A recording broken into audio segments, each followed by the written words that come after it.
Assalamualaikum warahmatullahi wabarakatuh. Halo semuanya. Alhamdulillahirrahmanirrahim. Puji dan syukur mari kita panjatkan kehadirat Allah Subhanahu wa taala karena atas berkah rahmat dan karunia-Nya, alhamdulillahirrahmanirrahim, kita bisa ada dalam keadaan sehat walafiat. Nah, baik. Perkenalkan dulu, nama saya Sahla Elizan Hidayah dari kelas 11 IPS 1. Di sini saya akan memaparkan materi terkait karya tulis ilmiah. Nah, sebagaimana pada bab sebelumnya, kita telah mempelajari terkait teks proposal. Kita juga telah mengerti apa itu teks proposal dan bagaimana cara menyusunnya. Nah, maka dari itu, di sini saya akan memaparkan materi tentang karya tulis ilmiah. Apa sih karya tulis ilmiah itu, dan apa yang memuat suatu karya tulis ilmiah? Nah, untuk itu, mari kita langsung ke pemaparan materi. Nah, pemaparan materi yang akan saya sampaikan terkait pengertian, tujuan, ciri-ciri, macam-macam, dan strukturnya.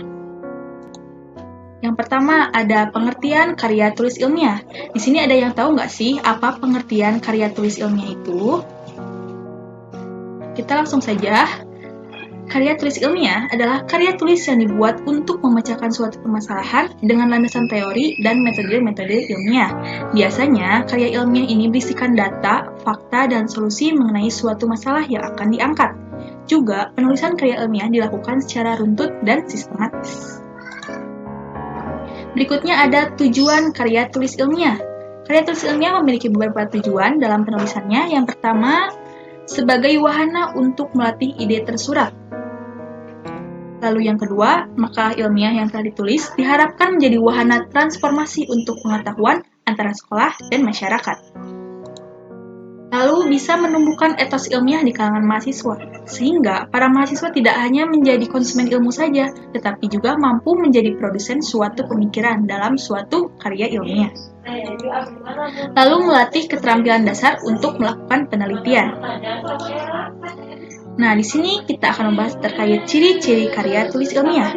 Apa sih yang menjadi suatu ciri dari karya tulis ilmiah itu? Nah, yang pertama ada reproduktif, yaitu ditulis harus diterima dan dimaknai oleh pembacanya sesuai dengan makna yang ingin disampaikan. Lalu, tidak ambigu, yang artinya karya ilmiah harus memberikan pemahaman secara detail dan tidak dikemas dengan bahasa yang membingungkan. Lalu, tidak emotif, artinya karya ilmiah ditulis tidak melibatkan aspek perasaan di dalam penulisannya. Sebab, karya ilmiah harus memaparkan fakta yang ada didapatkan dari hasil penelitian. Lalu menggunakan bahasa yang baku. Tujuannya agar suatu teks karya tulis ilmiah itu dapat mudah dipahami. Lalu selanjutnya, menggunakan kaidah keilmuan. Nah, tujuannya untuk menunjukkan bahwa peneliti atau penulis memiliki kapabilitas antara bidang kajian yang akan dibahas dalam suatu karya ilmiahnya. Lalu, bersifat dekoratif, artinya karya ilmiah harus menggunakan istilah atau kata yang memiliki satu makna. Lalu, terdapat kohesi, artinya memiliki kesinambungan antara bagian dan bab-babnya. Lalu, bersifat objektif. Nah, karya ilmiah itu harus menunjukkan fakta-fakta dan data-data dari hasil analisis. Tidak boleh memiliki kecondongan subjektivitas si penulisnya. Lalu, kita masuk ke macam-macam karya ilmiah. Yang pertama ada laporan penelitian, yaitu laporan yang ditulis berdasarkan penelitian. Misalnya, laporan penelitian yang didanai oleh fakultas dan universitas, atau ekskavasi arkeologis, dan lain-lain. Yang kedua, ada skripsi. Nah, tentunya, hal ini pasti sering kita dengar di kalangan masyarakat. Skripsi ialah tulisan ilmiah untuk mendapatkan gelar S1. Lalu ada tesis, yaitu tulisan ilmiah untuk mendapatkan gelar akademik strata 2. Yang selanjutnya ada disertasi, yaitu tulisan ilmiah untuk mendapatkan gelar S3. Lalu ada surat pembaca, yaitu surat yang berisi kritikan dan tanggapan terhadap suatu karya ilmiah. Yang keenam ada laporan kasus, yaitu mengenai kasus-kasus yang ada dilandasi oleh teori. Lalu ada laporan tinjauan, yaitu berisi tinjauan karya ilmiah dalam kurun waktu tertentu. Misalnya ini ada Biological Anthropology in the Americas tahun 1900 sampai 2000. Lalu ada resensi.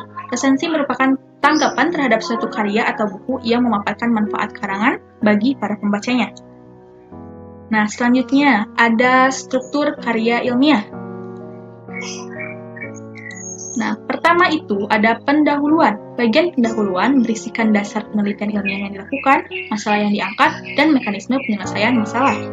Nah, biasanya di bagian pendahuluan ini berisi tentang tujuan, latar belakang, rumusan masalah, manfaat, dan lain sebagainya. Lalu kita masuk ke isi. Nah, isi ini merupakan salah satu pokok dari suatu karya ilmiah. Lalu ke kesimpulan. Kesimpulan ini berisikan simpulan dari hasil analisis pada bagian isi dan bab pembahasan sebelumnya. Nah, juga simpulan ini berupa penjelasan singkat dan padat mengenai hasil analisisnya. Nah, baik, cukup sekian dari saya.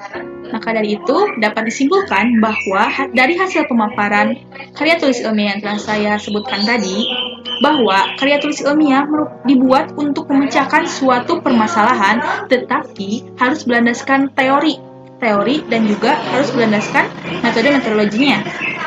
Lalu, di suatu karya ilmiah juga harus dapat mempunyai struktur, lalu ada ciri-ciri, dan juga ada tujuan-tujuan tertentu di dalam.